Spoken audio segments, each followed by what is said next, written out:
Góðan dag Samuel og hjertelig velkommen i Kongshødd til MA4-lester til Løvnes. Hjertelig velkommen i øll tid som fylgjer vi og nedenom. Fyrlesteren fører snikva seg bygdamal og dialekter, kvalbjer og sumpjer dialekterna. Og til så skipanen til okkona fargemannstaltene, hon avsetter at ta jo i en studenter vil lete inn sine endelige MA-riger, og MA-rigeren er godkjent og prodømt, så skal studenten halda en fyrlester vi støy i rigeren. Og til endamålet fer studenten en setning, en åring fra vedleieren, og studenten hever så en vike av fyrlesteren i. Så Løyv har sittet og fyrrekket seg i en vike nå, og fer å halda fyrlesteren, som fer å være i 45 minutter til reisning og avsetta skal være 45 minutter. Vedleieren og tvær lærere av fargemannstaltene prodømmer så fyrlesteren, så tar fyrlesteren i livet, så fer å ta ut en løte og ta få tid som i her, høve til at sette Løyv spurningar, eller gjøre vimerkninger, så gjerne kommer prodømmerne innatter og sier om fyrlesteren stegen eller ikke stegen. Og så får jeg gjøre Løyv året. Gjør så vel, Løyv.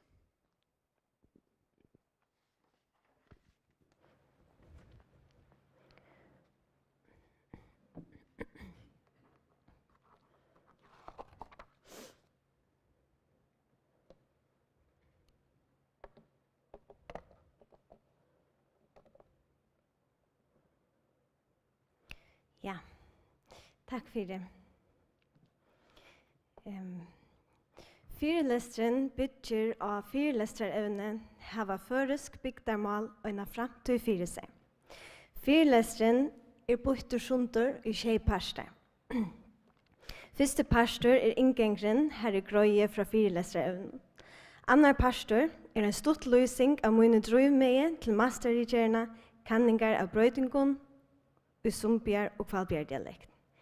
Tredje pastor en stuttur søvligere inngengur og malføre i førjon, vi ætlite til Sorøyar malføre. Fjore pastor om avstøye og dialektnuslo, her viser av hva hendur vi dialekten i Øron London, og hver hugboren ærastan, samanbore vi dialektnar i førjon. Og i femte parste fer jeg løsa mine egno kanning og kanningar urslit og sette det i samband vi ånder føresk urslit. Og satte pastor en saman omtøkka, tulking og huløying. Her fer jeg tåsa om hva talar fire, hva talar møte framtiden til føreskom bygdarmal. Og kjente pastor så mot bo og på mulige framtidige kanningar. En stort løsning av faglige hodtøkkene som kunne komme fire i fyrlesteren i det. Fire variabel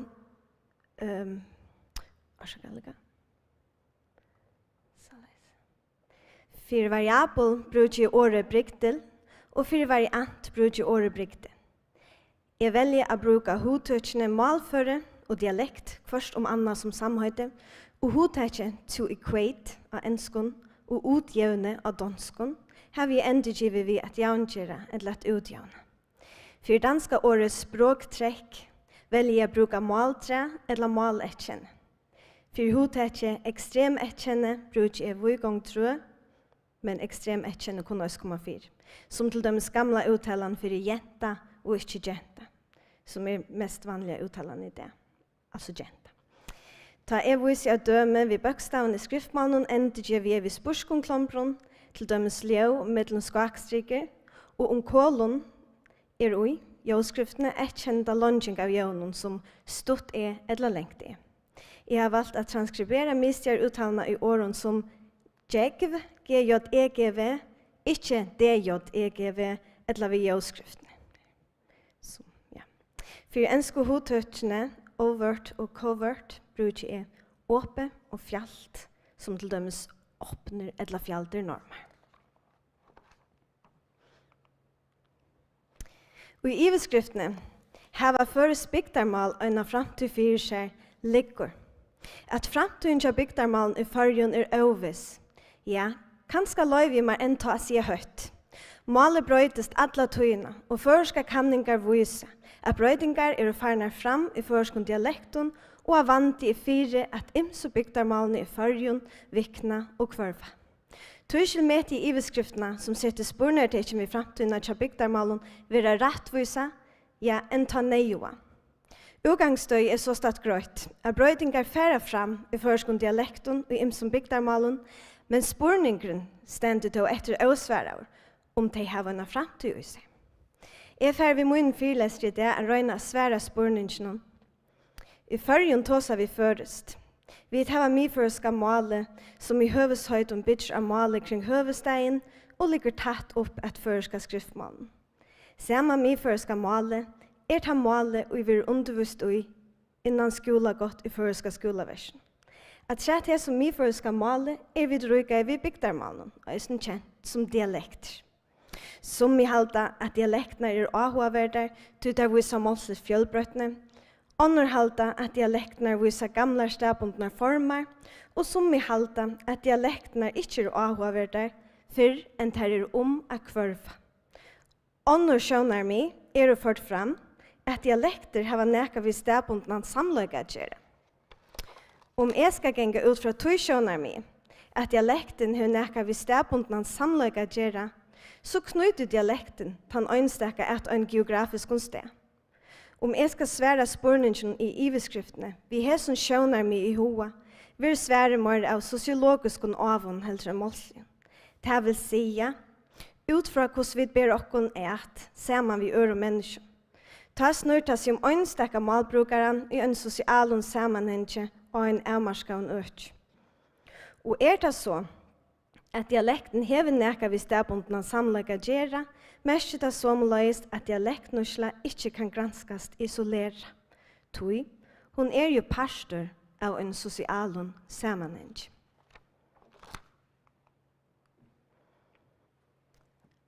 Stutt saman omtøkka om drømmene til mine rike. Urslit føresko målslige kanningen som viser brøyding i bygdarmalen hava parstvis vært min drømme til å kanna bygdarmal i sor. Him parstren av drømmene må vi kjenne.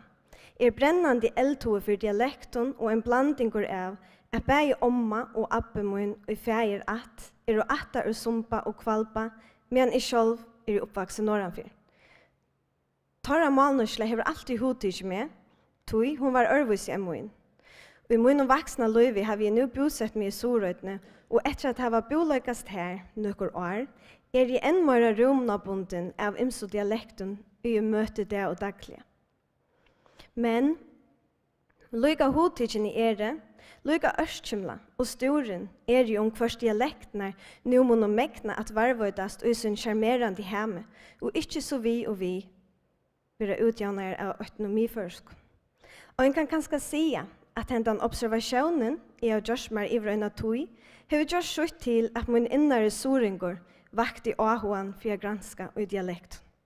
Hvordan jeg kom fram til kanningar urslit i mine morstararikker og hver jeg urslitne våro kom jeg nærre nå i 5. parst. Åren ferdig holdt vi avstøyla parsten nevner jeg stort søvligt atterlitt om føreska dialekter. Malføra moner, øysen kjent som bygdarmal i føreskon, hever også i vært til, lykka så lønge som føres mal hever vært til. Kjelter som benda av, malføra mon i malen, i førjon atter og i myølt. Samberst Håken Hamre, åren 1524, men kjelter vise av lundhandrit, av seiabraunen fra omløy 1300. Her vil det hilde at jeg skriver en sandøyng, eller skoøyng, til han uttaler lengt ø som lengt e. Min riker snør seg om å kanna 2 imisk bygdarmal i Sorøytene. Tøylysi malføre vi ætlide at Sorøy malførende. Sorøyken hever alltid vært og en avbyrd at han hatt at det ikke landfastle mistein Torshavn her flest folk byggva. Tikkum kunnot mot et sikla eller flikva for å komme her. Hetta kan i ødlomføren være en årsøk til at Sorøyar malføre bryter så marskant fra hinnom dialekten.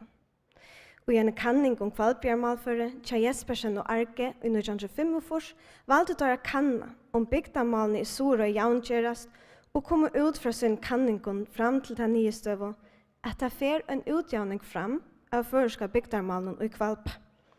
Høvesårsøkene til hese brøytingar sier at tar vera brøyto, samfellags- og samskiftesminstren. Hin avbyrda bygden var fyrr en naturlig verja om bygdene, dialektene, og i det ingen bygd verilig avbyrd. Tar seg vujere som fraløyer færre bygdamalst etjen helst er komast enn mør. Neivan kvarva ødel etjen. Her atrimoti det sannlykt at avvis dialekt etjen vera varvøyt utom ims og dialektområden, så løs at vi får noen få regionalmal i førjen som varianter av felagsmålen.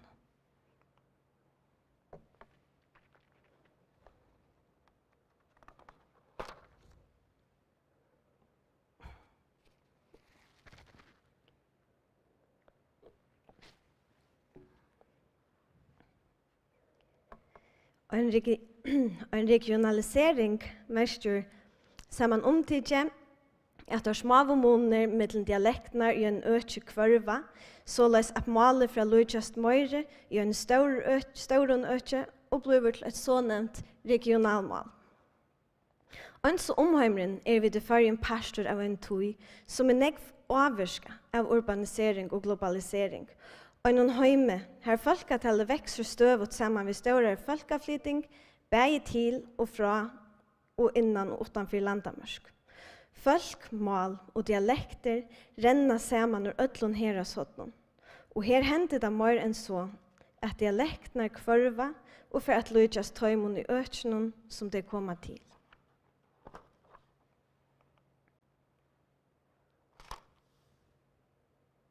Hitja vet at London rundan om okk. Så hava flest av London et standardmal. Danmark, Sverige og så framveis. Hese standardmalene har ofta stora tikk imot til æra malnøsl.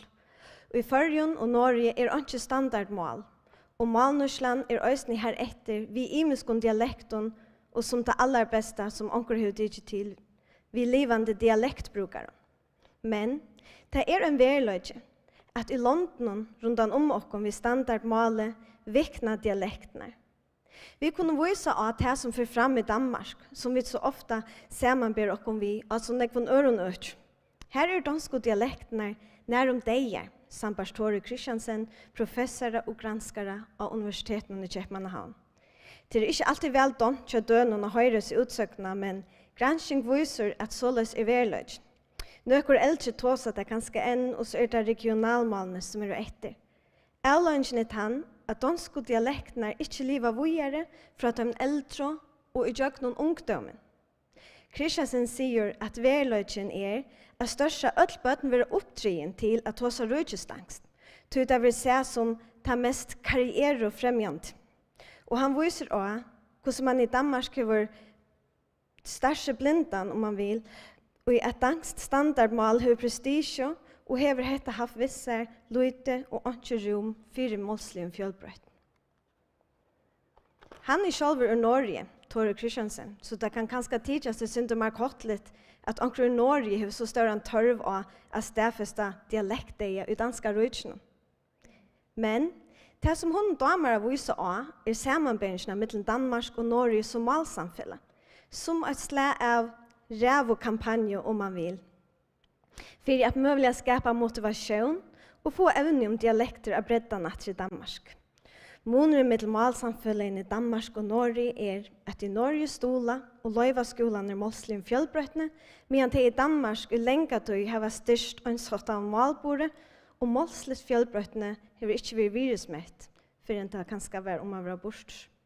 I hesen føren kunne vi sette likvi vi Førjar og Norge, tog ikke okkon, og så i Norge ikke bygdaslitt at tåsa dialekt, og standardmal har ikke prestisje fram om dialektene.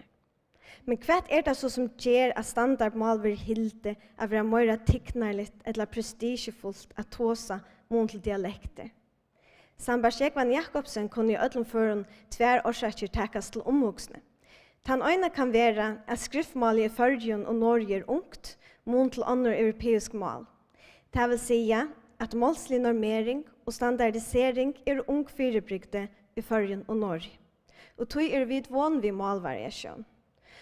En annen årsøk kan være okkara føreska samfunnet, som er lite, vi tøtten sosialen sambanden, her ødel kjenner ødel, og tog kontrollmekanismen så sterk. Den øyneste ikke for ikke løyvi å ta seg en æra dialekt, om man så vilde det. Tog så er henne etter alt for gjørt. Vi syner av min og lesnei, og lærer ikke i et tøvnleggere, og pastor av en duo som nevnes Løyv og Trønder. Det avhåverda vi hese sammansetning er at Løyv er fuklafire, og tåsar vi norrøya dialekt, og Trønder er av tvørøre, og brukar tvørøre dialekt eller mål. Øysen tar vi framfor okkara tøvnlegg er ønsken som ividgjev sitt målføre og skifter ivid til nekka som øyder standardmål. Og i en setning i en sanje synja vi det sen, men jeg suttje en lytlan fugl. Begge uttala setningen vi egnom målføre. Men jeg have, så gjerne sangren var utgiven, finnes nekvar avkøringar fra Norringen, at jeg hadde det ikke tro om meg, at jeg får skifta til sorøyarmål så kjøtt. Lät meg si at jeg bøyna veien, at jeg er en myskeling. Og i sangen hun synger Trønder, men jeg suttje ein lytlan fugl, her er Løyv synger, men jeg suttje ein lytlan fugl. Hans er bøkstaver J, kommer bort armut, lenga så at det kanska for onkur øyro ljøvar som je. Frigjør ver vi tog, lete folk høyra, det som øyra vil høyra. Det som røyner å si vi hesson at det sosiale etterlidet er størst og i besta blom. Folk i føreska samfunnet har sterska meningar om målslige fjølbrøttene, for ikke to som tar avkøringar som soringar foa, tar de flytta til havnar, og knapplega bryr seg vid og tid. Hva smalfrøyelige måneren mellom og je ikke så større, så er symbolske måneren mellom jøvene som dæver og nått. Ta i nevne symbolsk antydning, så merker det mellom annet at mål kan nøyda som mentanarlige kapitaler, til at vinna alit fra øron og til å vise hver en stend mentanarlige og felagslige. Hugset ikkon jeg som fullføringer vi ståra F, knapplega stidla mig her og helt fyrlestren av mig førskon, så hei jeg sett min felagslige samløyga i våa. Så vurste jeg ikke vi mine dialekt, samhalsfeste, integritet og samhåa vi samfunnet her jeg kom fra. Så var hilde at jeg snobba i oppetter. Det er en sannrøynd at folk halda at hoksaner til at de felagslige roande det bedre eller rødt. Og det mester øysene at jeg tror at vi er så lydig samfunnet, og at alle kjenner alle, så dette sosiale etterlidet kanskje en årsak til at vi enn lever i en lande vi levende dialektbrukere. Og i grønne dialektbrukere i spennetrøye, etter Jekvanne Jakobsen setter han seg for å få avbending om hvordan hukkborføringer heva med å sin dialekt, med den andre sorøyer-dialektene. Han sier at det særlig er soringer som kjenner seg lastar i sin dialekten, til at sorøyer-dialekten hever noe etkjenne som ikke er å finne i hinnom dialekten. Han gjør samrøver vi 4 informanter ur sorøytene som starvast innan fjellmidler og politikk og er bosidande i havn. Endamålet er å kanna om avbendingar er at myførest hever ha kritikken enn dialektene.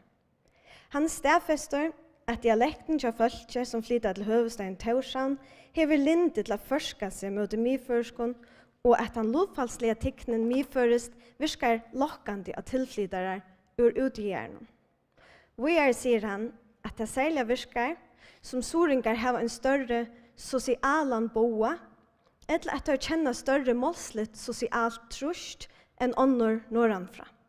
Hetta er årsaken til at høyre dialekt hever mer linde til dialektutjavning enn dialekten i landet noen hev.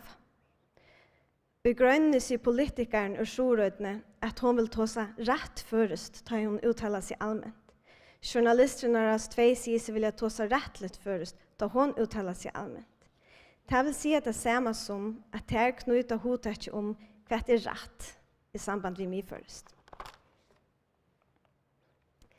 Innanfor det samfunnet, eller den sosiale bølgen vi lever i, er normer som sier hva er rett og skøyver æpor. Det samme galdant for målslige æpor. Om en soren går til havnar og tar seg mig først, så brukar han åpne normen som har prestige. Og om han gjør det, ja, så er vissa for at han vil lagt under at snobba opp etter. Så brukar han ikke som fjälda form, lokale formaner som så ofta var setter i samband med integritet og allit. Vi er skifta målføre, switcher han sitt målsamfella og bryter han avskriva i en sottmålen. Og en hatt kan man kanskje si at han leter til som etter i samfunnet få en kjenslo av at torra mål ikke er godt nok. Men kvann hukbor hava folk i verløygan møtvis sin egen dialekt. Om du spørst en norring bøgnløys hva han heldur om i målføre, så sverar han sjølvande sin egen dialekt som det beste. Og såleis er i aller fleste før. Men mener det da? Eller er det bare nekka de sier? Hva hender da folk svære utilvida? Får han vidt en annan verløyga suttja? Hetta kan ei rekul skåle vid sin hukborskanning som skulle avduka åpnar og fjaldar hukborer motvis egnar dialekt. Til hetta brukte hon en såkallega grymokanning i minomskolan i Sorød. Grymokanningar bytja av ta huksan, at reaksjonsmønstre til målvariasjon er imest, alt etter om det spurto er medvida eller omedvida om endamål vid kanningen. Grymokanningar viser at jo minne tilvidare næmingar er om spurningen, jo minne lokal er det. Eller hinveien, møyra tilvida det er, møyra lokal er sværne. Tvær imiskar hukborskanningar var gjort der, boar kanningane var kvantitativar, det er at her var gjort der ved spurnerbløven, her ødel høymilda følelsene fingo som spurningar akross av. Og i fyrre kanningene, hvis du høymilda følelsene ikke, at kanningen snur seg målføre, og såleis var røynt å få ekong til ødelvida i hukboren til høymilda følelsene. Tvei ljøbrott var spalt for tøymon, og de skulle summere om personene ut fra rødden. Her den øyne hei mistier målføre, og var ur Torshavn, og hin hei Soria målføre, og var ur Porscher. Den 17. kanningen var av tilvida i hukbornen. Ta var høymildarfølsene spurt bøgnløs om hva de hilto, om Soria målføre imot til mistier målføre, og her skulle høymildarfølsene krossa av hva de hilto jo er betur eller vekrar. Ta i næmingane sværa tilvida, så er svære at Soria dialekten er nummer 8. Men ta i sværene fra utilvida av kanningen kommer fram, viser det seg at næmingane ræfesta midførest hakst og ikke synne ekno, ons og tar sværa og tilvida av kanningen. Kanningen viser saman omtid at utilvida er svære til næmingene sorøytene var at havnarøytene var hakst i meten enn sorøyarøytene. Det samme urslydet sutja vid i større hukborskanning, gjør det 2015, til Boke og Jakobsen, som faunte i ved 5 imisk økje i fyrje. Endamål var øysen det samme, at kanna omid videre igjen hukbord til dialektala variasjon, og så start at avduga møvelige årsøk til målbrøyding. Her var det flere imiske spurningar og urslit ut i store kanningene, men vurst var det 8 urslit som vakte i ans, tog det stia i oppunder urslit i Kjarjakul skole. Spurningren var, hva næmingene hildo, at føringar som halda om dialekter. Alle næmingene sværa mig først, men det som var urslit avhåverst her var at urslitet fra Soringon atter gav sin egna malføre en dumpekarakter. Altså at misja malet fikk plass fram om malføre. Hetta urslitet av kanningene var bort fram til et dialektvold i Metnarusen i Fuglafyr 2019. Ta seg fyrleserhalderen i Nystøvsøyne til at soringene sjølve gjør sin egen dialekt dumpekarakter kan tolkas som dialektal underlodakjensla. Men det kan også være motivasjon for å holde fast om dialektene. Hese søgnaste årene til fyrleserhalderen rakt og med, høyest i ikke soringer, men motiverer meg til å strempe meg enn mer å få kanningene og mine rydger littene. Jeg var nu mer spent enn over at kanna malstøvna i sur.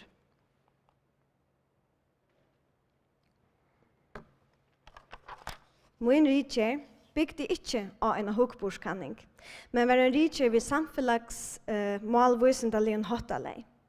Jeg får nu å grøya stort fra om arbeidshotten og hvordan jeg kom fram til urslitene og hvordan som i urslit så ut. Det var gjørst at han hatt at jeg kanna i målboren til 2 attarligen av sumpingon og kvalpingon. For at en kanning skal være samfellagsvisendali nøyut, at det målslige drøyene vil sett i samband med sosiale brygdler. Med samfellagsvisendalige hottalennon kunne jeg bøyda rikerne sundur i 2 dimensjoner.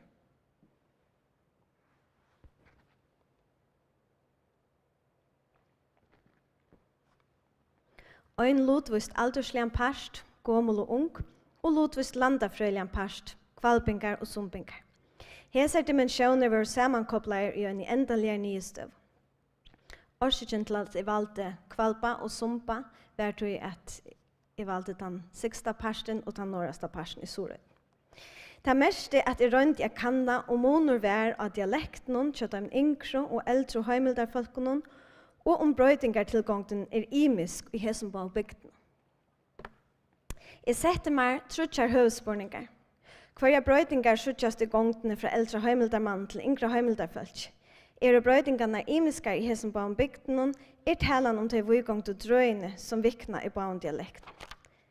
Jeg brukte kvalitative hottaleie til jeg mette det høska best til min spordom og arbeidshått. Hottaleie til ikke støy i øynstaklingen og det meste at jeg som granskare skulle i dybtuna vi favon heimeldarfolk. Vel av heimeldarfolk var eldre atterlig av heimeldarfolk var ombå 2 måneder. Sumpingren fødder i 1912 og kvalpingren i 1916. Yngre atterlig var ombå av 4 unge folkene, 2 dronjon og 2 gent. Kvalpingarna fødder 2000 og 2002 og sumpingarna 1995 og 2008. Til det eldre atterlige valgte jeg bruke gommel som jeg fann av heimasyn til førjamalstøltene, gommel fra 1971 og 1984. Vi yngre atterlige gjør de selv nødjar samrøver. Først formeller øynstaklinga samrøver og så gjerne bølka samrøver. Nøkker krøver til heimildarfølsene, begge foreldrene skulle være født og oppvaksen av stenen, og de unge skulle helst være født omlai år 2000. Øynstaklinga samrøven var en formell samrøve som var stort av nøkkeren spurningen, og at han nå har en samrøve ved heimildarfølsene, og samrøven er ført fram av min arbeidskontor utfører. Etter at det var Leo, vi alle samrøvene for i heima lorsta, men jeg var altså ikke nøgt ved urslit. Sværene som jeg fikk var ofte, det var jeg ikke, og det kom sjeldan selv ved nøkron som jeg ikke spurte etter. Samrøvene var heller ikke høylært 30 minutter. Vanlig siks at en kvalitativ samrøve skal være 45 minutter for at nekka kommer borsjord. Og en annen trobløyde vurste seg være maten, hvordan jeg har året mine spurninger til deg. Tar var atler og mal og dialekt og torra hukbor, så stod det kanskje alt mer spurninger som har mun ahoa, mun til torra ahoa. Heromframt avlønningen av å spyrja bøgnløs og målslig fyrirbrygde at oppmerksomhet til heimildarfolkene vil løyt til kjølt måle og borster fra de naturlige samtalen. Hetta kunde mest at det er møvlig rundt å ta som mer korrekt, det vil si at samsvar vi mister først, og at ekkjent og såre brygdlene ikke kommer fram, så løs som du hadde gjort i denne samtalen, vi fokus av evne, hvis det er en fri kjølt mål.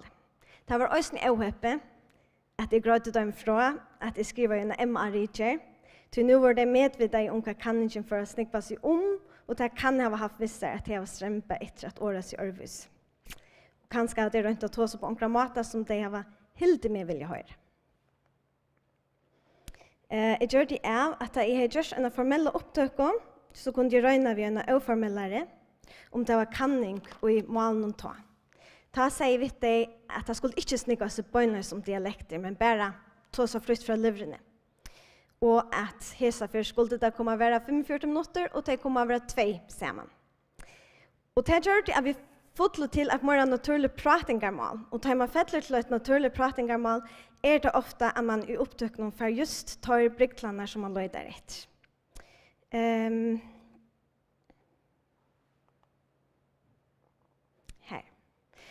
Labo nevner heter for Observer's Paradox, at the aim of linguistic research in the community must be to find out how people talk when they are not being systematically observed, yet we can only obtain these data by systematic observation.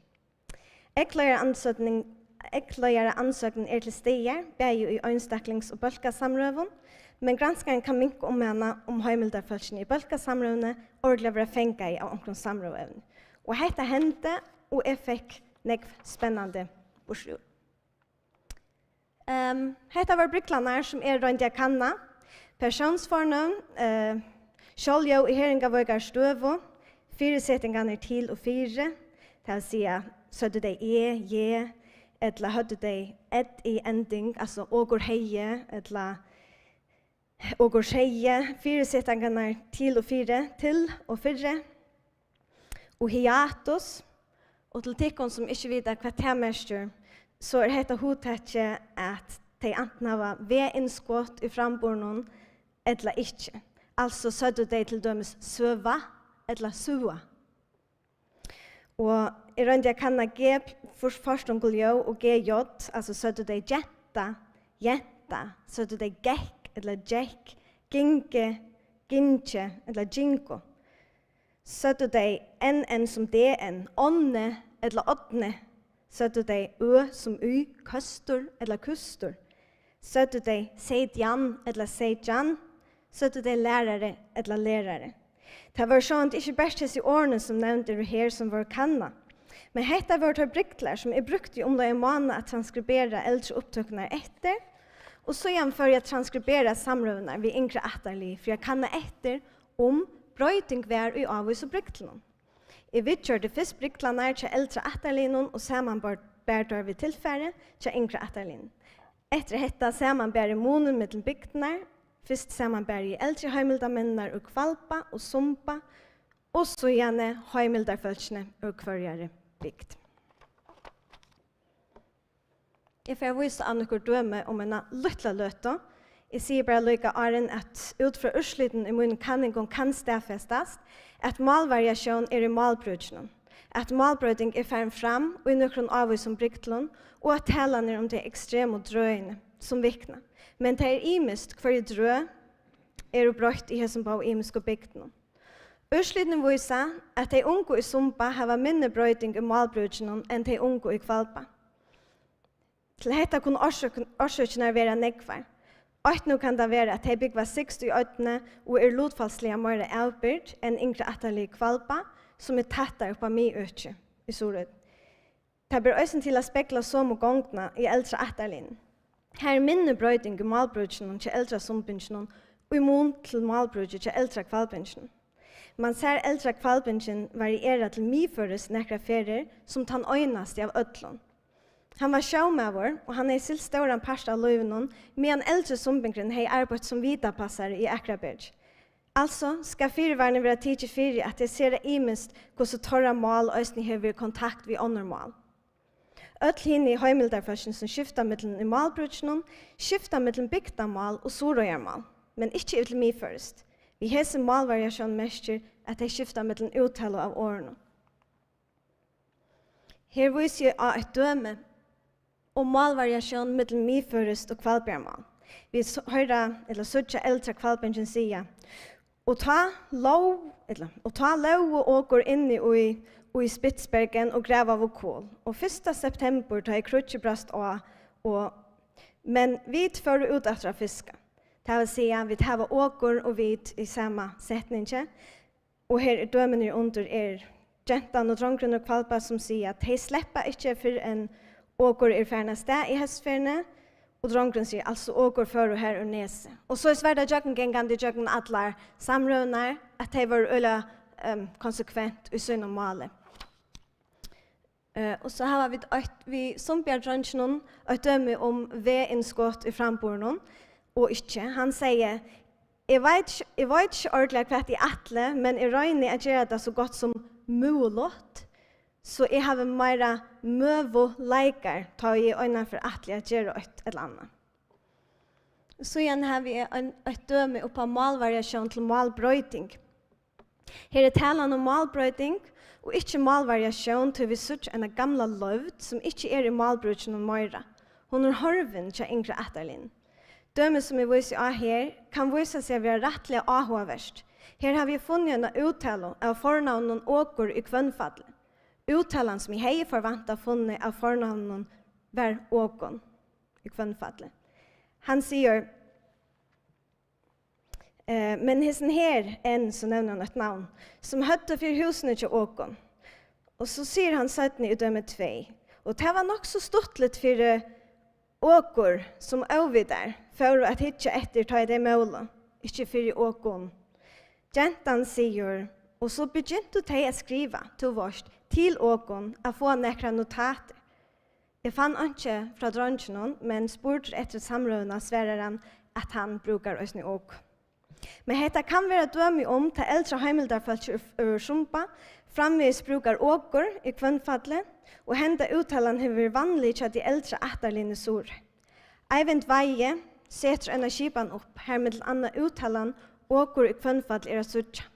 En skipan som sambarst Veie hever hilden oppe som nøkkelonda i sumpa.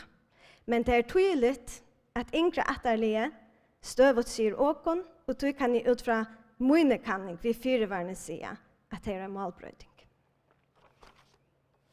Mitt hattala sier ikke om brøydingar ferna fram i malen og kjøtt i øynsteka, men kan sige nek om brøydingar i malsamfunnet og lyse dialektene i togjerskøynen fra tulje i 1900 og omløy 2000. Her vi kan bare stedfeste at mine urslit fylgja samme gång som føreska kanningar. At talan om brøyding og variasjoner i bygdarmalen i Sore Øysne. Selva Jonstøtter sier en kanning fra 2005, at dialektene i Norrstrøm forska seg fra stedbundne variasjon med det regionalmål. Ta som nye støvna kommer Kari Jespersen og Magni Arke i sine kanning i Fimmefors. Og i Trøyfors i Paul Vestergaard at det nå bare de aller eldste som taler det gamle målet, og at døme som viser at talen om dialektutjavning. Osle Johansen viser brøyding i Sandjarmål i 2005, og det samme gjør den nødvendigste kanningen fra 2019. Her urslyder bytter av data som var savnet inn av ungdom folkene og i øyne bygd av Sand. Hugborgskanningen som visste av i begynnelsen til Rekol skole viser av møvelige brøydingar i fremtiden, og det samme gjør Hugborgskanningen til Bukki og Jakobsen som gjort i 5 imson økjen i førre.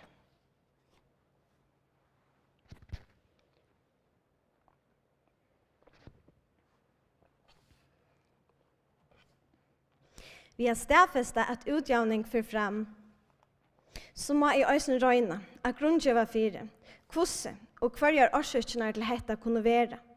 Hvordan være øyne sumpjer og kvalbjermal for utjavne. Her skal tekes i fyreværende at høyes min kanning bender av malbrøydinger, så dette best en samfunnsvisendelig kanning i en alderstid av malbølg. Så jeg tar seg best ut fra min urslite og tar min urslite som hinner først og kanningene kommer av. Det nekver kanningar hattar hatter som man kan färra kanna och få en flörig urslit till vea. Men om så att malbrödingar framhållande hända, så men det mer bara hvordan bygdar malför i Sorøy först vid en felax Sorøyer dialekt, vi att bygdar mal i de smarre ökenen vid lykare, största ökenen i ötne, och en brödingen vid fullført til miförst. Tog med i øysene at dette en malbrøydingargång som forspekler fram og når vi er fullført. Men, tar vi kommet her til at alt Sorøyen ferdig tåsa ons, så det ikke nek som skal til for en tilfære skifte til midførest. Det ilt å spåa om vi tåsa 20 år, holdt 30 år, og kanskje ennverja spåa hvordan kjøttet kan genga vi en møvelig framtid undersjøvertunnel her i mobiliteten vi tuttere og mistavren kommer tattar på. Hva talar fire at dialektene blir varvøyter? Hva talar fire at det brøytast? Og kanskje ringast av føre kvarva? Hetta meti vera avhåverst og hulai om. Og her meti at nøkker vidskifte må takast og ræmast av olvare. I öllum førun om vi skulle gjøre okkon utfyre at vera gau, vi målslige fjellbrøtene og ikkje innskja at öll skulle tåsa et standardmål. Men det kanskje akkurat høveskjatten. Det nekra løyregler innan målpolitikk som sier hva man innskjer i førjen. Som nevnt i inngensjonen i fyrlestren, så mi først målet over undervist innan skola godt i skolaversen. Det mest som løyes at såringar til dømes læra i høveshøyden mi først i skolan.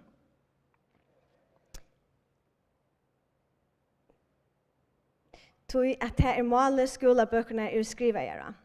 Og de møter en måle som i nekvom føren ser fjerst fra deres egne. Ikke kanningar urslit hever en grøya nye støv om hvor ungdommeren i Sore setter sitt mål for lagre enn de førska. Her gitingar, ja, om hver årsøkene kunne være, men vi vet det ikke.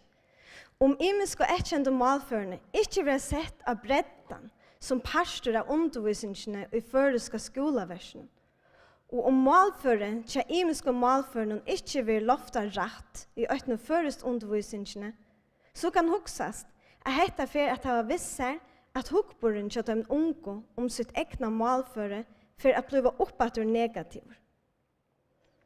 Om næmingar ikke får løyve at lese hardt opp i en flotje, altså noen lokala målføre, men være nødder at lese av myførskon. Og om hese næmingar ikke får kunning om at torra målføre har lykka større tutning som ta myførska, så mulig at skumpa vil skjøtere under en utjavning av mellom annet sår og gjør målførende. Et utøkelig toskott kunne være at lagt større dent av jølæren for å vervøyde jøe og imiske dialekten. Til dømes ivas folk norranfor sandøytene ikke ui omskriva stendur trøndur, at øve i trøndur skal uttales som ø. Altså, trøndur stavas T-R-O-N-D-O-R, ivas vid ikke at uttalen trøndur. Etter om de leser året negv, så ivas de ikke ui at øve skal uttales negv. Altså man kan si at somløs kunne hette for først i dialektene i sorøtene. Her jøleren vurste å at mer uttales mer, og o-endingene or, og så framvis. Altså hvis dette verilig var lagt å, og dette var en pastor av nomsatlandet, dette var pensum, at dette var faktisk så tutningar mykje hava vi i undervisningene, tuta kunne vi vitla styrst og målsligen samlaga til soringon, og kanskje vi vitla vent hukbornon, som hukborskanningar i det vise å. Her næmingar i sorøyden setta myførest fram sitt egna. Men det også i var trobult over undervisere og lofta hessen økenen om nomsatlan til skolaversen ikke legger opp til at malføre selvsagte pastor av undervisningene. Tøysel kan man undrast av hver huksjonen for det førska malet. For ikke å tale om alle milene som ivetekker og om vi rukande fyr, så skjøtt at ånden forfylt vi, men man veler og en stående som name, som stående under mentamalaranene, og som var til tjenester og undervisningamidler til skolaverset, at gjøre en tilkilda badnasangbok vi over 100 sangon, som nå spalt i over 100.000 ferier av YouTube. Og en heimasøya som ødel bøden i førjen daglig løyder seg nå. Et utrolig flott og tiltrångt avtak. Og sjambånden enda teksta vi mye førskånd. Men hva gjør det til om en pastor av hessen sangskatten Øysene ble framført vi følte som sunker flere imisk malføre. Høyest det var tekster av mye føreskånd. Og jeg kan ikke si at det som tar ikke under vi. Og jeg vågner at det som fyrlester kan være motivasjon at få prate om fjellbrøtt mål av bredden, så vi ikke være som et av hinnom grannalåndene som kommer at vi kjenner malføre ta til horve. Om heim og skole og alt som heva vid det føreska målet at gjøre, genga hånd i hånd og rævfesta bygdarmålet vi middelen anna ljølæro skal utan iva være føreskånd bygdarmålet lov le.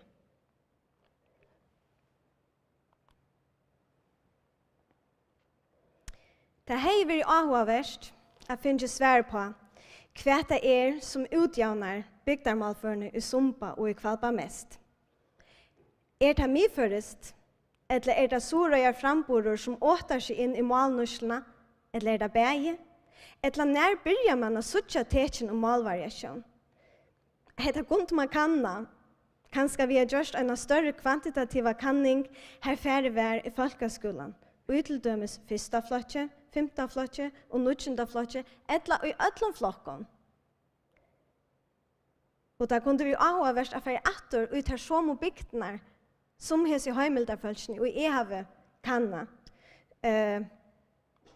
Vi sluk om tilfære som jeg har sannet sammen i mine riker, ber til å vise brøytingar i aldersskjeda om bøltje, og til avmarska hvert urslit til ombord, men til letter opp for arbeidet vid dialekten i Sorødne.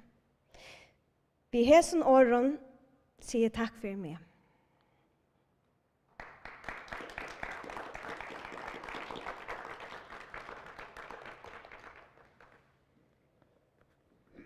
Ja, takk for løyv. Nu får jag prata man ut att ta sig såna mittlen om fyrlesen chatter. Just väl tid. Och jag vet inte, vi väntar där om en 15 minuter. Och i medan kon tid sätta löv spårningar eller tid kunde göra vimersingar till det hon här säger. Det var några ho att spyrja eller säga kort. Det kan eisen bara rosen i eller säga ett eller annat, vet jag.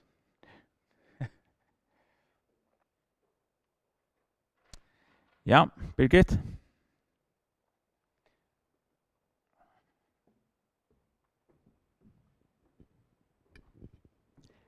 Ja, takk for det, Løyv. Jeg det var ordentlig flott, og det hørtes velskipet alt godt. Jeg husker om at den trobeleggingen til Løyser, han hever faktisk talemålet i førjen som helt. Altså det øyelig nekv talemålslige år som slik finner innevist i årabøkene. Så her bygdamålene i gående selskapet. Hitt og okst at si om det. Husker du om de årenes, altså nødt år som vi får inn i, nei? Jeg husker til dømes om, du nevnte her nekve tilflytere nå etter rundene. Og alltså jag vill inte så vitt att kanske 20% av tvåforska som de höra finner att det inte attrena orabok. Det är talmål. Och det finner inte innevist i oraböckerna. Det är normativt som vi skriver oraböcker i förrjon. Och det är det samma fyrabrikt i munnen ejon som bygdamålen är utfyra. Och spårningen är det är inte spårningar om du är omkring holäng om teater. Ja, alltså vet jag om Michelle, alltså Michelle är samt vid det som du säger, ja, det är fakta. Det är rätt att målet jag och om ver kvanta avska av bättre att tillflytta kommer hända vem men östen milaner som vi har alltså vi har alltså läser vi denna enska uppskrift och skulle vi finna till enska år så här var vi inte alltid till år men det har vi inte alltid till rätt år ja det kunde vara fantastiskt att vi alltså att det var öppet för tog i att man alla tog var öppen för att få något år in men att man så tillägger det ganska till och bändingarskipan och alltså något. Det såg vi ju alltså vi hörde som brownies alltså allt det vi pizzor och det är främmande år och som vi teachen in the bendingarna. Men det är intressant som du snackar om vi utlänningar alltså själv undervisning är utlänningar förskon höstkvälda och det är så undervis för dem typ på sore. Det vill säga att nu ska jag huxa östen det som är inte kanske man gör i skolan och till att åträtt lär det först. Men så säger de, ja men här ständer vit och vi ser åkor.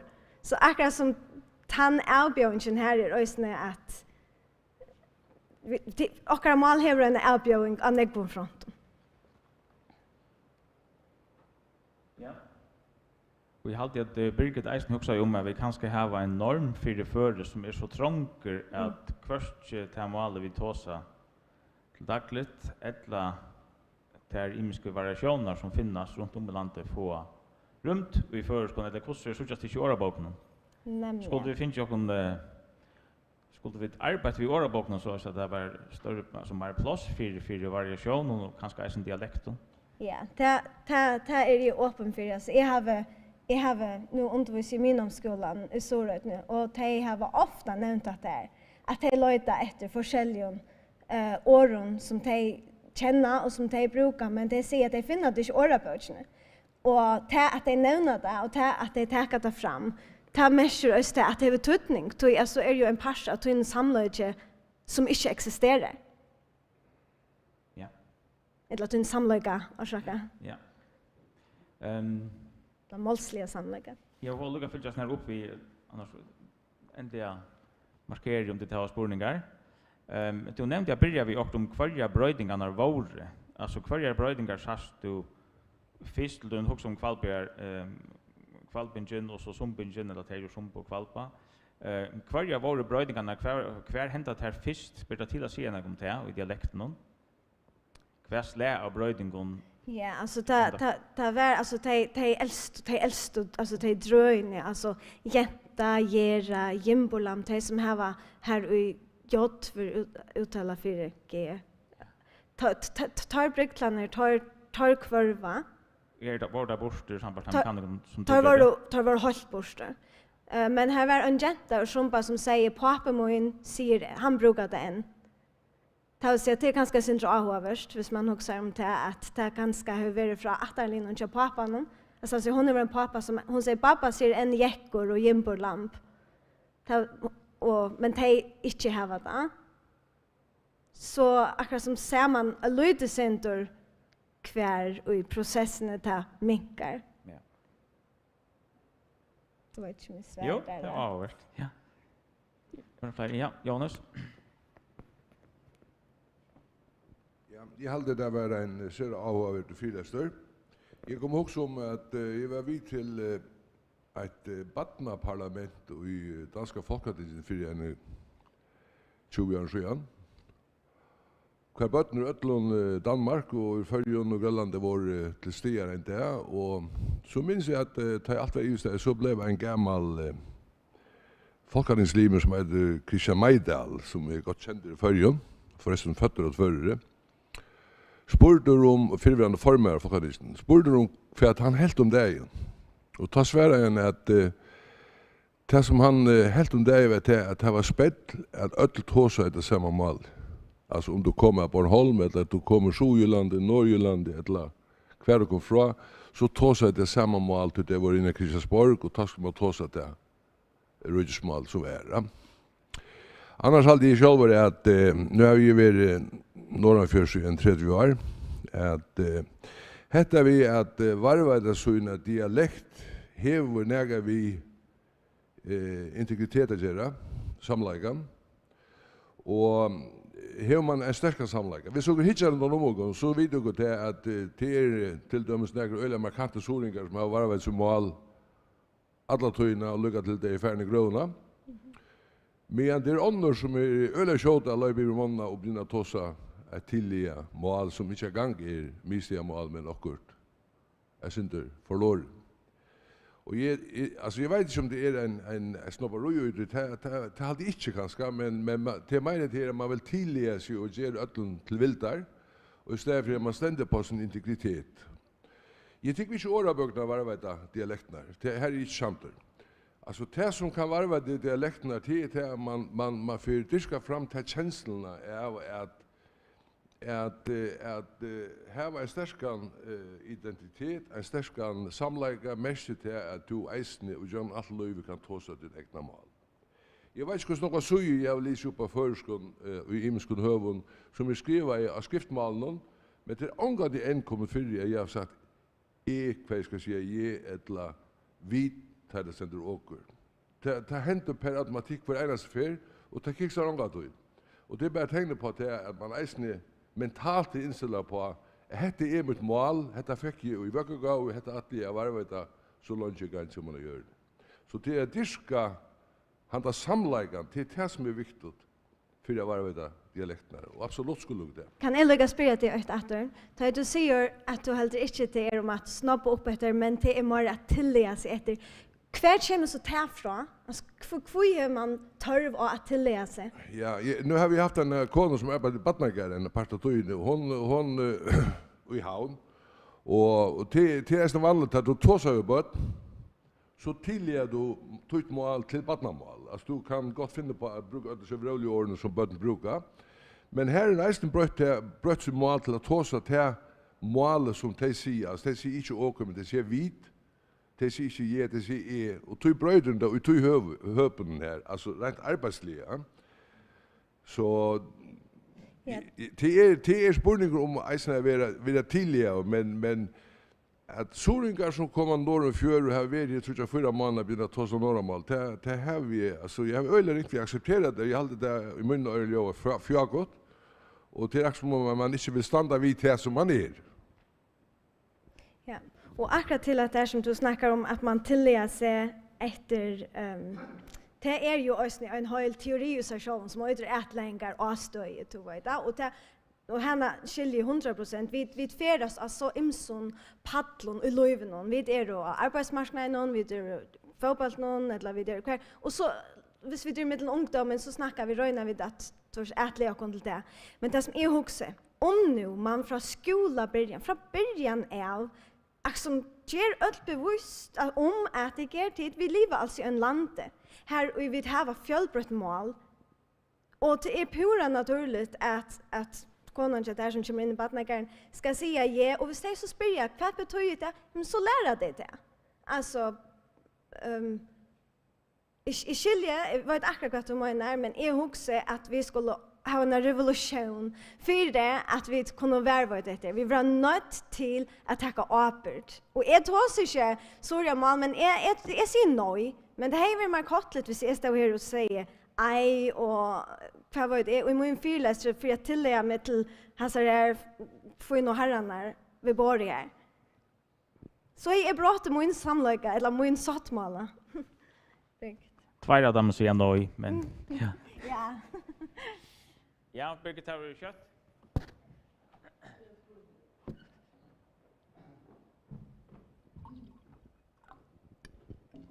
Ja, ordentligt godt. Nu då så om samleika till folk till som har varit dubbeltan och dubbeltan samleika till de stickare bött. Det var en pappa som då sa Soriamal vid dig och en mamma som då sa Norramal. Och jag också till de vuxna föräldrarna som lägger huckborren ner i bötterna som det allra första. Är kanningar till som kan att här alltså hur så huckborren tja mamman och pappan och till dialekterna alltså ja till dialekterna avviska bötterna och eller du kan svära vid tickar äkna bötten svära till här av Norrlämar och trönta av Soriamal eller hur ska göra det? Ja, kanske du kan svära vad du kanning säger. Du gör en kanning om det samma, känner? Alltså min egna kanning är om alltså flera mål som gänga för att vara mål och inte dialekter men det är väldigt öliga om bokboren och tillgången till mammorna. Ja. Så bötterna kunde gott få en dubbeltan och dubbeltan samleika utifrån det som är fann där och det är nästan visst så halta stick. Ja, det här var det 100%. Det är oj att det är samma mamma och det är get att det alltså det skiftar mitten. Men jag hoppas att det kommer i skolan att de får veta att det är okej att säga ja och det är okej att säga och det är målet till oss. Ja, tack. Och så har Martin en spurning och så gör det ja. Ja, det första tackar nu för avvärden föreläsning. Så att jag se att en baskur av föregång som jag hade öl avvärden att sätta fokus på. Och det är man gott säga soringar som är flotta beinleis till Danmark. Och hoppa i havnarna om. Ja. Och jag hade att trots att det var där så är det ordentliga alltså en god grupp att vidgera det här alltså utifrån en dialekt känner mig. Jag har en skiltkoner tvär som är att ur sumpa som bor för beinleis som 15-16 år gamla til København, og her har det vært, og enn, nå det der, at det en 20 år eldre enn jeg. Og da du tar seg av det, så det, altså, det ordentlig stått litt. Jeg illustrerer det ved Einar Stottar Søve. Det ikke spurninger, det bare opplysning.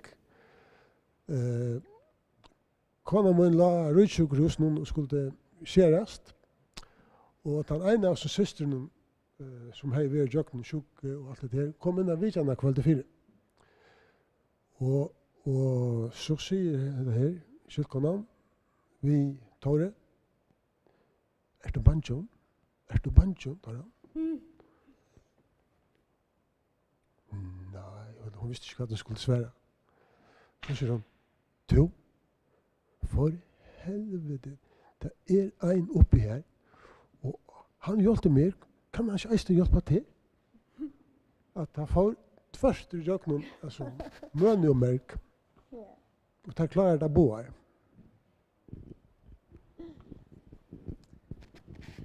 Tack för det. Ja, sånt du. Jag har han var där. Ja. 40 år för ja. Du nämner att här vi att tillägga dialekterna. Ni är själva kvalpa och det hörs inte så gott. Men som smådrängar nu kör gammalt har flott vid klaxsugar. Och jag tömde alltså inte att höra klaxskingar hermet mer så i skifte.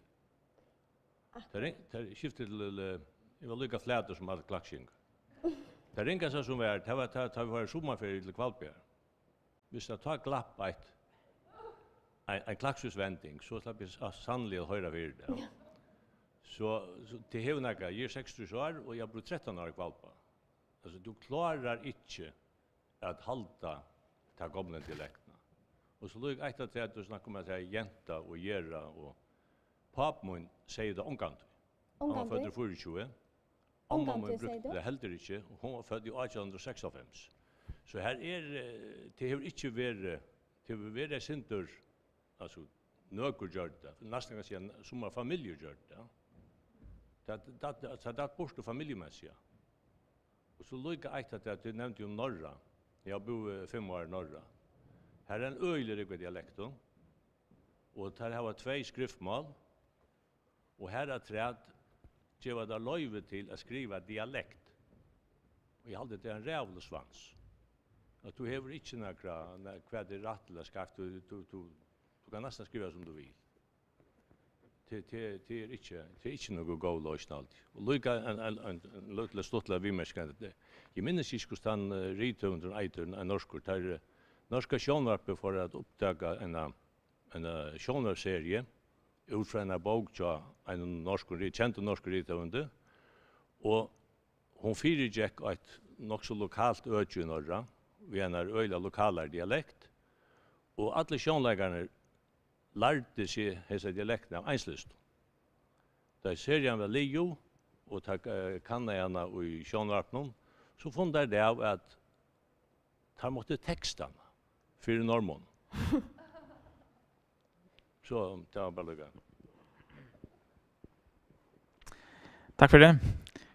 Så prodamaren tar släppa nästan inte fram med det, men ja. Du var inne och hade vi folkhögskolan och om en sorengar inte fick lov att det verkar inte kvast att säga akkurat det här. Alltså jag har själv fätan av att sorengar inte får lov till att läsa sina dialekt. Det hade jag att alla skolor löva och mäla till att man ger. Men alltså jag har kvar följt det innanför Asincha och tar tonlagar och sjuröten som jag skulle sunga in. Och alltså normalt att det över ett eller annat steg är främmant. Det har inte följt rätt att sunga och suremale. Och det har haft trubbel vet du. Bajer var ju att för tankar som jag var upptidge. Men alltså jag finns alltid jag vet att jag kunde läsa och surreal vi skulle väl det. Men jag hade inte gjort det klassen. Okej. Gott att du tar det fram. Men alltså Man upplever ju att sitta i tvärre kyrkje och synja salmar här i allt kyrkjefolket synger just så som det skriver. Och det kommer inte av ånko.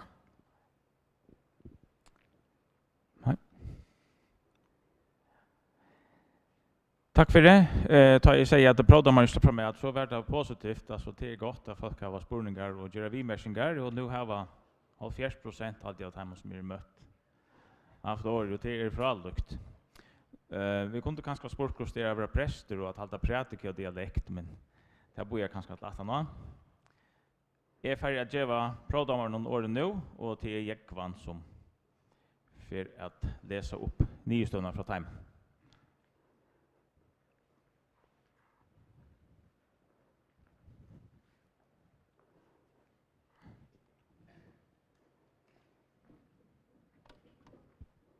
Ja, det är nästan synd att jag bröt dessa goda diskussionerna, men vi skulle så till att säga vad vi vet tror halta om föreläsaren. Jag får först säga att torsdag 4 en goda föreläsare. Ja, Vetskibauer, vi ska se pastorna här och du har helt tydna eller väl. Ja. Och den ivskriften som du fick, det alltid tog ju väl att bruka henne, alltså att ta så lyckas som fyra mot och vad är det som talar fyra bröder hämta och vad är det som talar mot att det är möjligt hämta och så är det. Och så hade jag att så hade vi att det är alltså ta maten som du tökst toina kanning in på hon huskar ju väl en olycka som alla föreläsaren så man vi någon kanning som du visste ja. Och du varst engagerad utan föreläsare. Det är stottligt. Och vi till oss inte att du har ju väldigt gott samband vi åhörarna. Det att lyckas som att tala till där. Och det andra som är intressant till du vet är att det är en lösning. Det finns en lösning. Det är vi i skolan till dömes och vi sangbötchen och ja. Och kan annan kunde teach ja, I halt I grunden att jo så halt jag sen att det som vi halt eller ja att han samfellags eller sociologiska pastorn där han gav Lucas som gav en mynd av tog som dialekt när en pastor är va. Och det som tar sig om dialekt när Danmarks norra och Tamon som är här och kvar är vit så egentligen ner. Här alltid du säger också om att förjar och norr inte har några standardmål till ganska oison exakt men kanske helt du kallar det för standard talmål. Och men det var inte några fulla så helt vid och I fylles någon. PowerPoint-myndene var ikke selv nekvar og det er fra et fint. Men kanskje kunne det være lydsende mer av tilfær I hver mynd. Eller spilter som mer ut, vi kanskje vil døme og noe. Men I alt det at vi har nå finnes jeg forståelse til at enda en affær at det eneste som ikke brøytes I en male, det at det brøytes. Så vi tar I det finnes en nødjan MR I førskånd, og jeg vil ikke det hjertelig et lukke ut I. Tusen takk.